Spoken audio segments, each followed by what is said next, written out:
I was sitting on the subway last Tuesday, and right across from me, there's this guy who looked, well, honestly, he looked genuinely happy.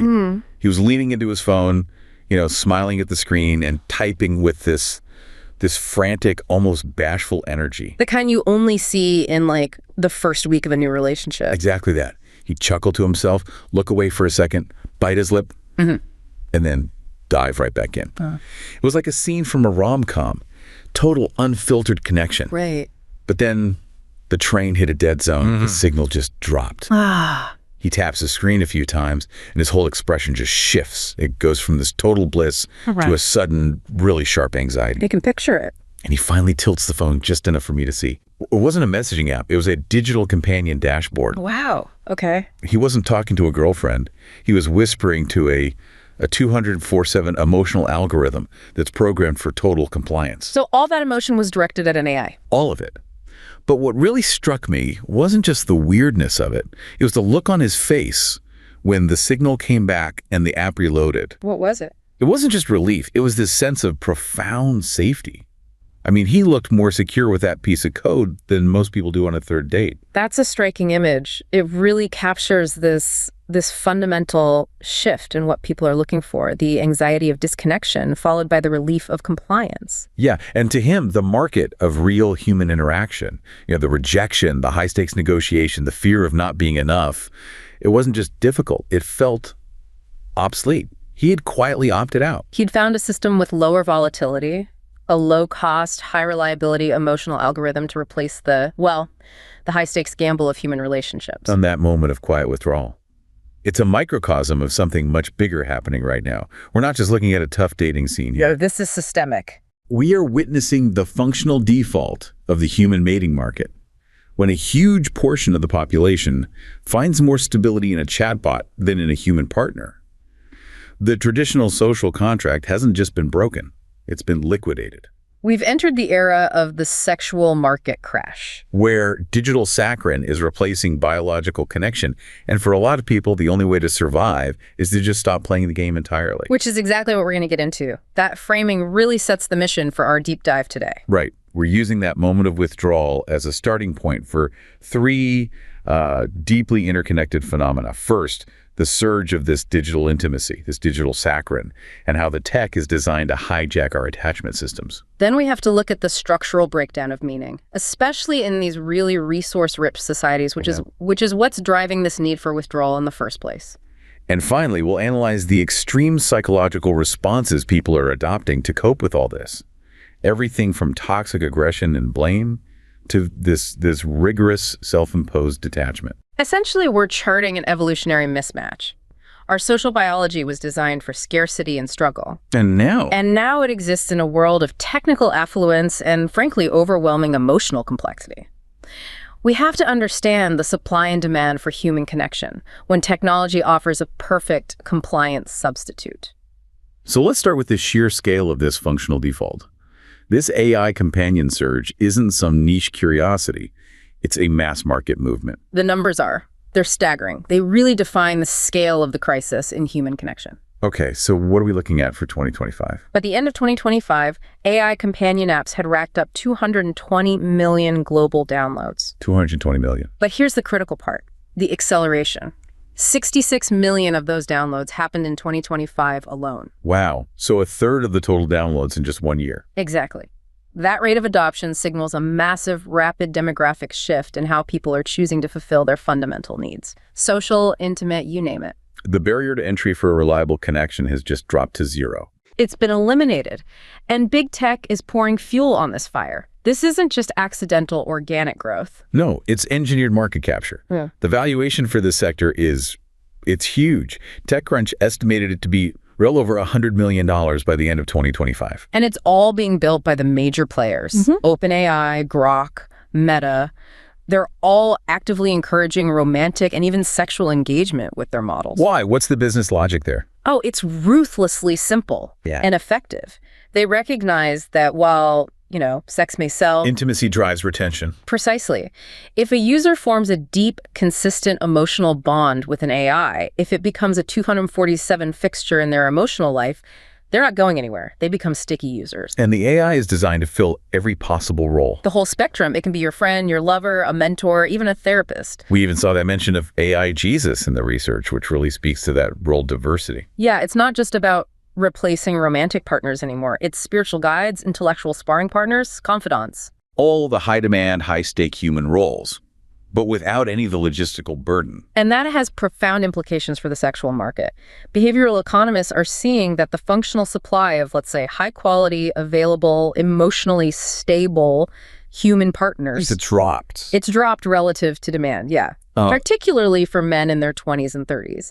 The AI companion acts like a market shock absorber. A shock absorber. How do you mean? It artificially stabilizes what you could call the sexual Gini coefficient. The inequality in access to romantic and sexual resources. Exactly. It stabilizes that by creating an infinite supply of compliant, available partners for anyone struggling in the traditional human market. So it provides this immediate, reliable source of high-quality emotional interaction. Yeah. And it completely bypasses all the risks. All of them. Rejection, economic pressure, mismatched expectations, gone.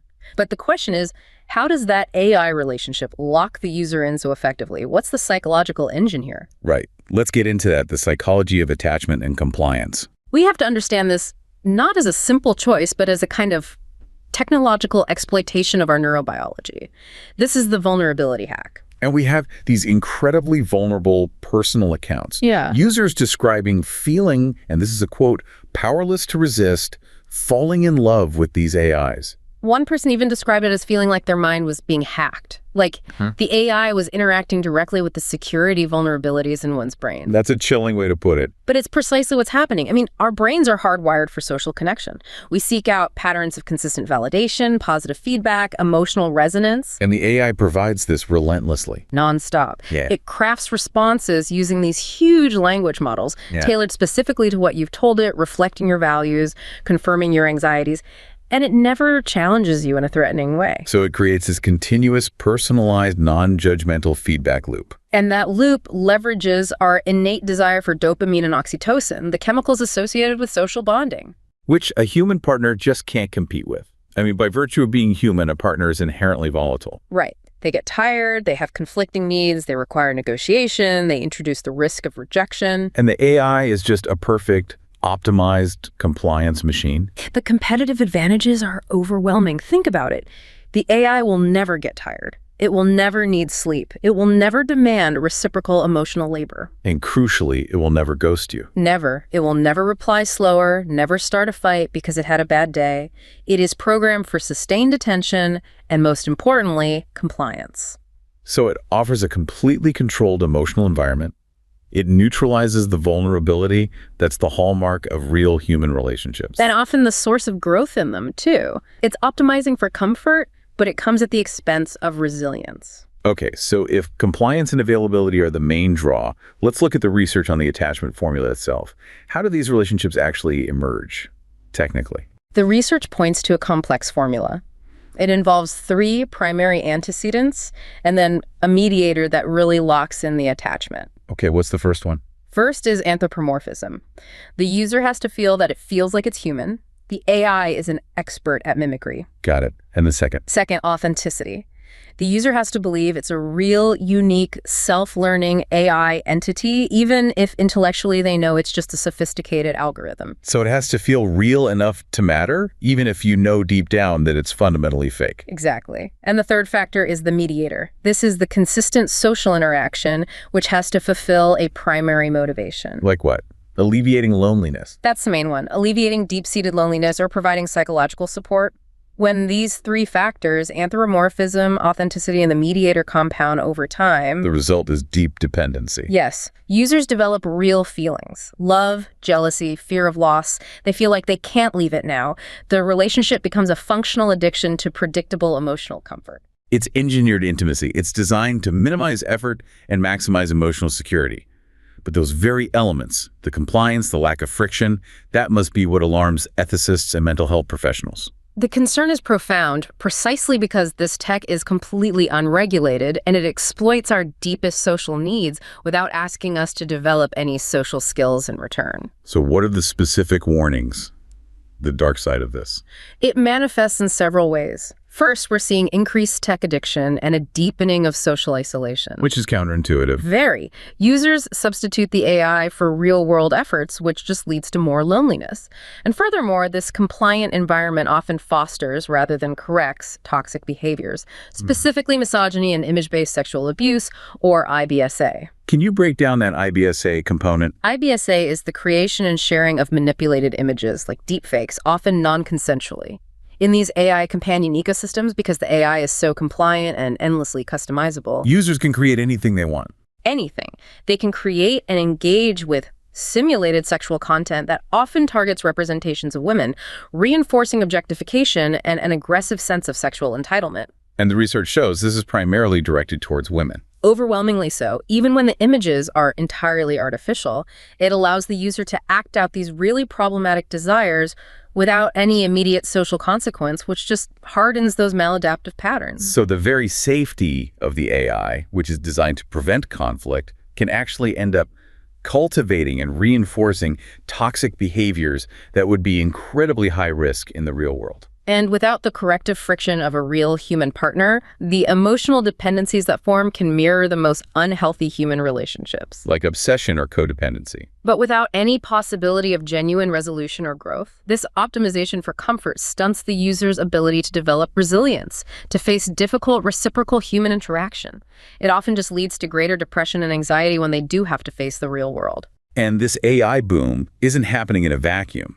It's occurring against this backdrop of a widespread decline in biological connection, what's being called the sex recession. The data is unequivocal on this. Gen Z is having substantially less sex than millennials did at the same age. And millennials were already way behind the boomers. Exactly. This isn't just some cyclical dip. It's a sustained generational decline in physical intimacy and just overall romantic participation. And the reasons people are opting out of the dating pool are getting more complex. It's not just social awkwardness anymore. No, they're citing strategic reasons.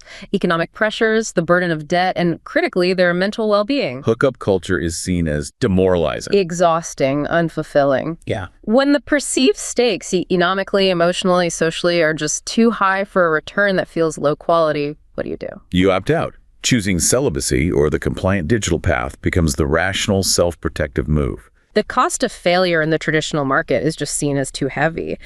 And this strategic detachment is forcing entirely new relationship structures to emerge. People still want companionship, but they're completely restructuring the traditional emotional contract. Look at the data on marriage. Despite this popular narrative of hyper-individualism, a huge percentage of young people still want the stability of marriage. What are the numbers? 68% of Gen Z and 62% of millennials still express that desire. But, and this is the key, the societal imperative is gone.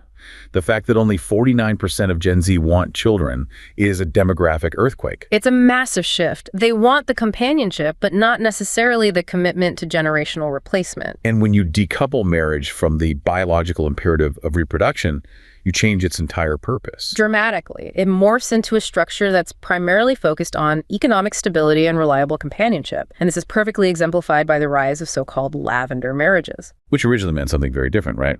Mixed orientation couples marrying for convenience or to keep up a public facade. It did.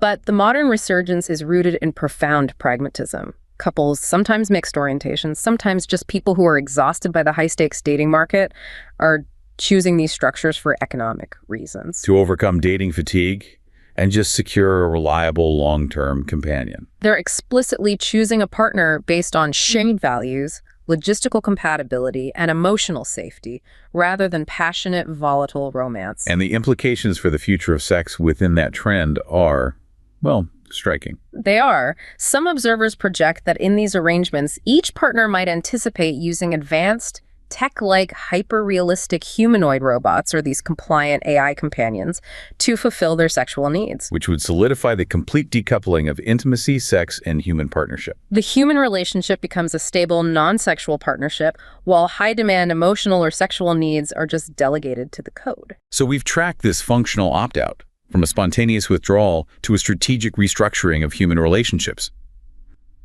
But it forces us to ask, what's the systemic cost of this mass withdrawal? What happens to a society when meaningful participation just breaks down? To answer that, we have to look at environments where every material need is met, but the social structure collapses anyway. We need to turn to one of the most sobering behavioral experiments of the last century. Let's get into John Calhoun's Universe 25 experiment from the 1970s. It's a deeply disturbing metaphor for modern affluence. Calhoun created what he called a mouse paradise. It was this confined, controlled environment where mice were given every single resource they could possibly need to flourish. Unlimited food, water, nesting materials. And critically, complete safety. No predators, no disease. The goal was to see what would happen when the only limiting factor was space. To let the population reach its maximum potential. And at first, it worked. It did. The population boomed, social structures formed, but then came the collapse, what Calhoun termed the behavioral sink. And that's when the social norms just started to catastrophically fail. Instead of lasting harmony, the society just descended into social pathologies. Violence, hyperaggression, extreme isolation, neglect of the young. The population peaked, and then it just cratered to extinction. And what was most chilling was the finding that once this collapse began, it was irreversible. The mice lost the ability to perform complex social behaviors, even when space was later made available. They forgot how to be mice. Now, this is where the popular interpretation often gets it wrong. People focus on the overcrowding. But the key insight, the thing that makes it relevant to us, isn't about physical space or starvation. Absolutely not. The collapse was not due to a shortage of physical resources. The true limiting factor was the loss of meaningful social roles and purpose. Because every mouse had everything it needed, there was no need to struggle or defend or build or nurture in a functional way. Exactly. The social structure failed because the ability to perform necessary, challenging social roles just eroded. Males failed to defend territory, mothers abandoned their young, and social interaction just degenerated into either violence or withdrawal. Okay, the comparison is provocative, but I have to push back a little here. How can we really compare a mouse in a controlled cage with a modern person facing, job precarity, massive rent, systemic inequality? Isn't it a stretch to say human collapse is just about a lack of meaning? And that's a fair point, and it highlights the crucial nuance. The collapse isn't about universal economic luxury. It's about the systemic erosion of purpose and meaning, even in the presence of guaranteed, technically mediated physical survival. So our society has the technological capacity to keep us alive, but it struggles to provide meaningful participation for everyone. The affluence is technological, not necessarily financial. We're structurally redundant in a way our ancestors never were. And this redundancy, this lack of a necessary role, creates the same kind of emotional hollowness we saw in the experiment. Which brings us to that most resonant group from the experiment, the beautiful ones. Yes. This was a distinct demographic that emerged late in Universe 25. They secluded themselves, they avoided all the violent chaos. They were physically pristine, right? Meticulously groomed, no scars. But they were emotionally hollow, completely isolated. They stopped breeding, they stopped interacting, they just existed. Self-preservation without any social function. Perfectly clean, perfectly safe, and perfectly useless. That description, it immediately brings to mind several global manifestations of this emotional hollowing. Let's start with the USA. The USA is the perfect example of technological and consumption affluence colliding with meaninglessness. Unparalleled tech access, material comfort for many. But plagued by record-high loneliness, the opioid crisis, skyrocketing rates of anxiety and depression. It mirrors the existential state of the beautiful ones. Physically comfortable but internally purposeless. A society that has solved scarcity but has lost struggle. And in East Asia, the manifestation is quieter, but maybe even more structurally alarming because of the demographic side of it. Yeah, look at Japan and Korea. They're facing severe demographic collapse, rapidly aging populations, and this major phenomenon of hikikomori. Severe social withdrawal. Where young people, predominantly men, retreat to their rooms for years at a time. They completely isolate themselves from work, school, family. It's a profound, quiet echo of the mice that just opted out and stopped reproducing. The system can support them materially, but it cannot compel them to participate. And what about Europe, where strong social safety nets often prevent the extremes of poverty we see elsewhere? In European nations with robust safety nets, the crisis often manifests as a crisis of motivation and burnout. Nations like Germany or France, they provide a stable existence. But the safety comes without meaning. You see high youth depression, burnout. People feel trapped in systems that guarantee stability but only offer these bureaucratic, non-essential roles. The external world is safe, but the internal life is flat. So if Universe 25 teaches us one thing, It's that survival is just not enough for the human psyche. We need more. We need belonging, purpose, the meaningful exertion of effort, and the social structures that used to provide those things, family, community, struggle, have been systematically eroded by technology, bureaucracy, or just sheer affluence. And when those structures fail, collapse follows.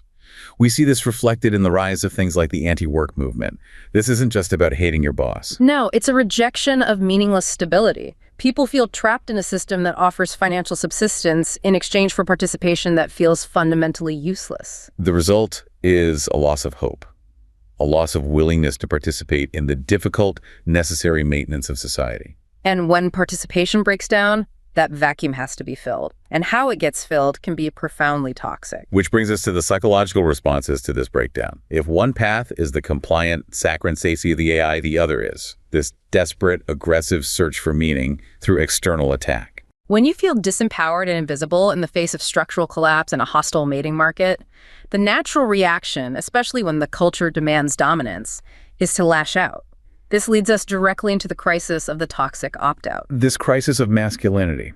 It's the shadow side of the sexual market crash. It's the refusal to accept the new social contract, and it's externalized as anger. And we should be clear, sociologists define toxic masculinity, or TM, not as manhood itself, but as the hegemonic conceptualization of manhood, the dominant, often oppressive cultural ideal. An ideal that demands extreme aggression, emotional dominance, and the severe restriction of emotional expression. Right. Fear, sadness, vulnerability, those are weak. This ideal requires the marginalization of women and anyone who deviates from it. And the core conflict is that this hegemonic ideal is, by definition, basically unachievable for the vast majority of men. It's an impossible standard. It sets men up for chronic failure. And when men socialized into this ideal inevitably encounter failure or rejection like in the high-stakes dating market, they experience these profound internal feelings of disappointment, shame, and fear. But because vulnerability is culturally denied to them, they resort to aggressive externalization. Real or symbolic violence becomes their primary emotional resource to reassert dominance. And this sense of being denied what they feel society promised them, that's what fuels aggrieved entitlement. Aggrieved entitlement is the engine of the anger we see online. It's the belief held by certain groups that their traditional, culturally promised entitlements, sexual access, dominance, respect, are being systematically stolen by equality movements like feminism. This perceived injustice generates intense rage, which is then projected outwards. Onto society, onto women, onto perceived competitors, and the online sphere provides a perfect, anonymous vessel for that anger. This is how toxic technocultures form. Platforms like Reddit or specialized forums, they just facilitate this. The structure is perfect for it.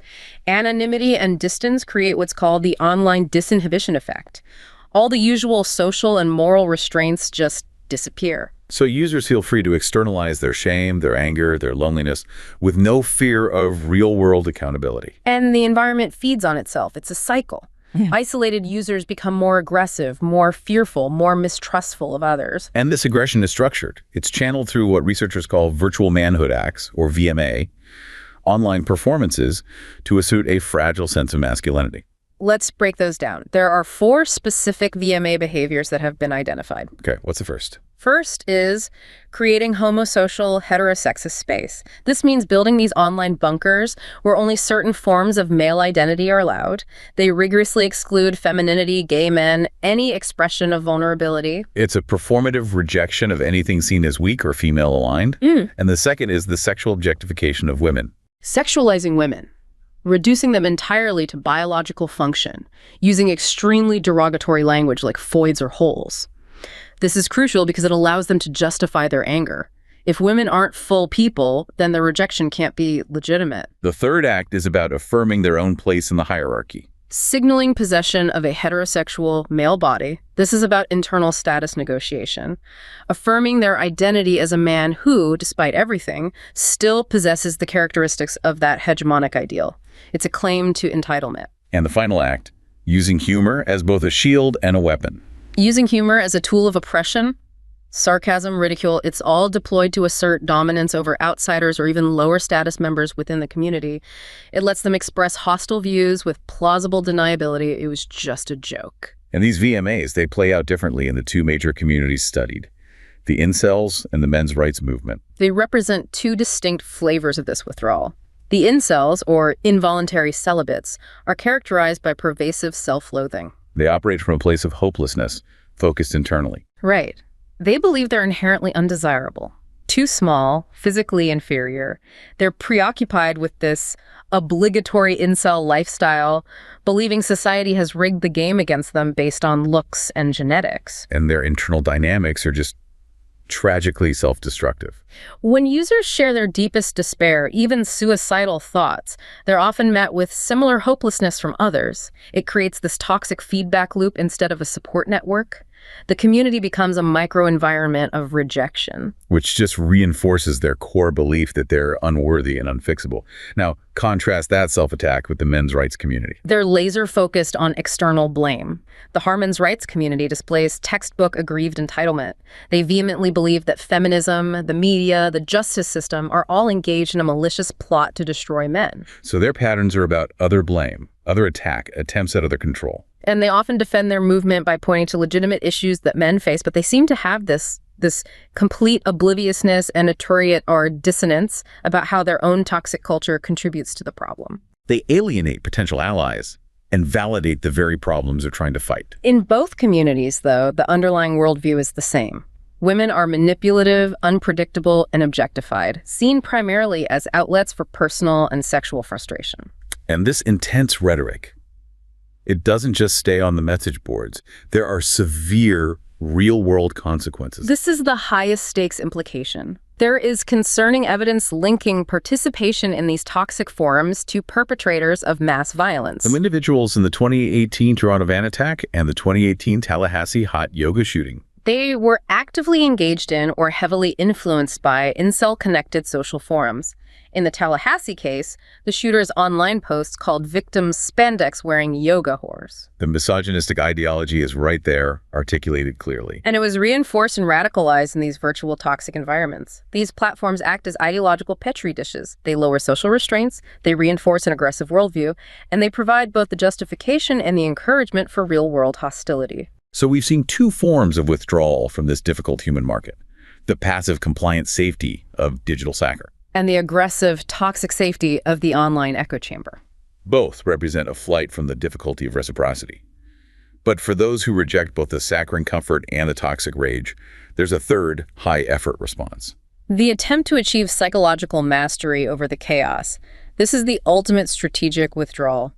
When all the external system, society, relationships, the economy feel arbitrary and volatile, the only place left to find solid footing is within yourself. This desire to rebuild an internal fortress, that's what's driving the rise of philosophies dedicated to self-mastery.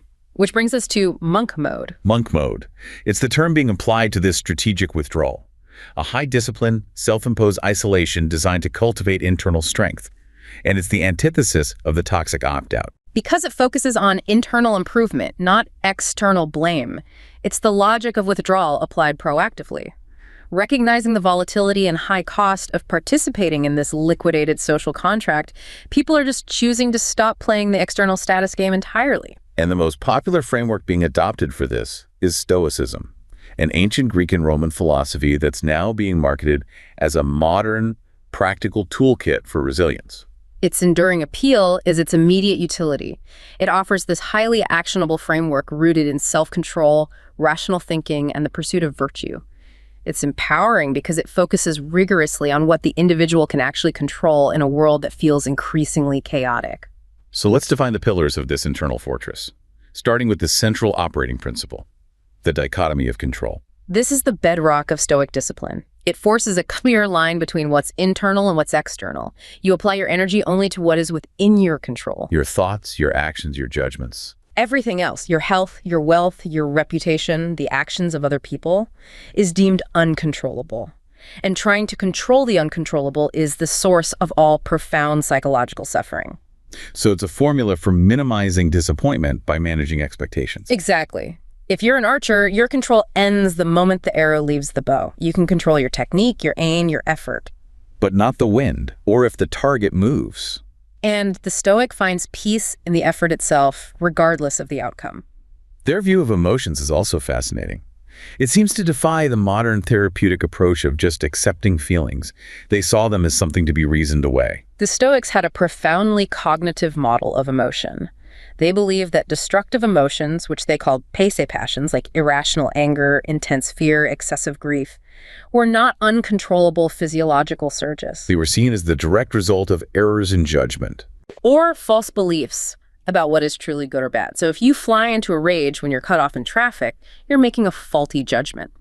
You're incorrectly valuing your momentary convenience over your own virtue and tranquility. So pathes are like corrupted software in the mind.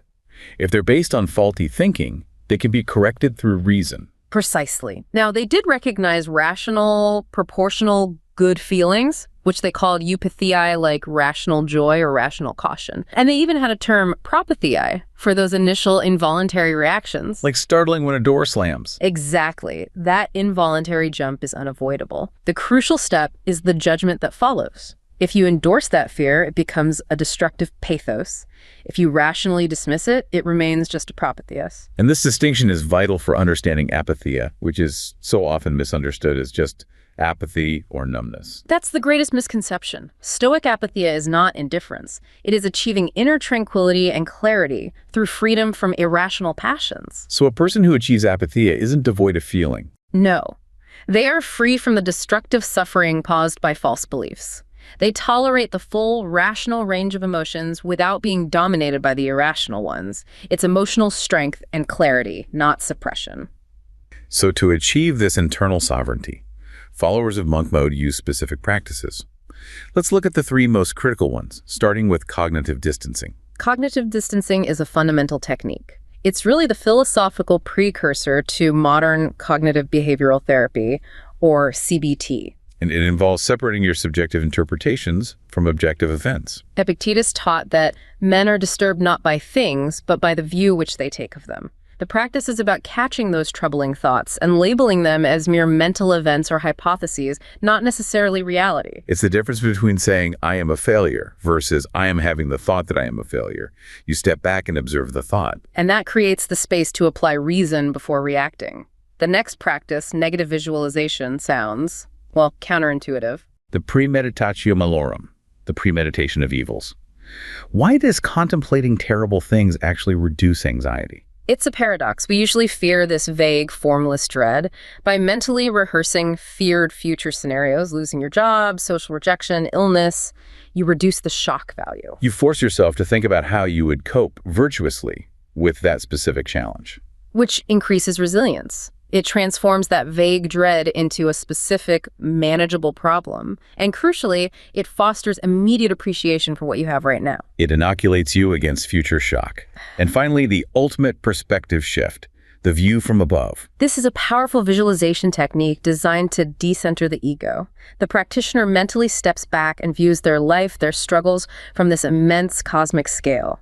Imagine looking at your neighborhood from space, then the planet, then the galaxy. And then viewing the vast sweep of time. This perspective shift just reduces the emotional power of transient, petty events. Your small conflict at work shrinks to insignificance when viewed from the perspective of cosmic history. So we have the theory, we have the practices, but does this ancient toolkit actually work in the modern world? We do have proof of concept. Recent research on multi-week online Stoic training programs has reported significant, measurable, positive outcomes. What kind of outcomes? Participants showed marked increases in life satisfaction up to 27% and flourishing up to 17%. And what about negative emotions? Sustained reductions, up to 23%, with these benefits persisting for months after the training. The evidence confirms it's a viable, practical methodology for high-level emotional regulation in the face of profound external chaos. So we've charted these three fault lines emerging from the collapse of meaning and the sexual market crash. The high-stakes, volatile human mating market is now functionally dismantled, and it's leading to this profound population withdrawal. One path is the passive, code-based compliance of digital saccharin, the AI companion that offers comfort but risks isolation and reinforcing toxicity. The second is the aggressive, externalized blame of the toxic technocultures, which seek to regain status through virtual dominance and violence. And the third, most high-effort path is the self-imposed monk mode, using rigorous philosophies like Stoicism to regain psychological sovereignty. And this convergence of trends-compliant code, toxic aggression, and philosophical detachment, it represents a fundamental liquidation of traditional, reciprocal human connection.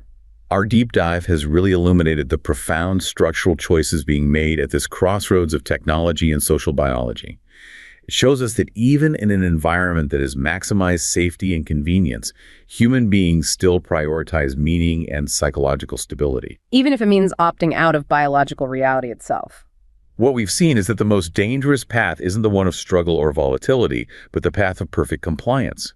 Because if we outsource all the friction and difficulty in our lives, if we optimize for safety at all costs, there's an essential component of ourselves, the component that finds meaning in struggle and virtue in difficult choices, that we risk liquidating in the process.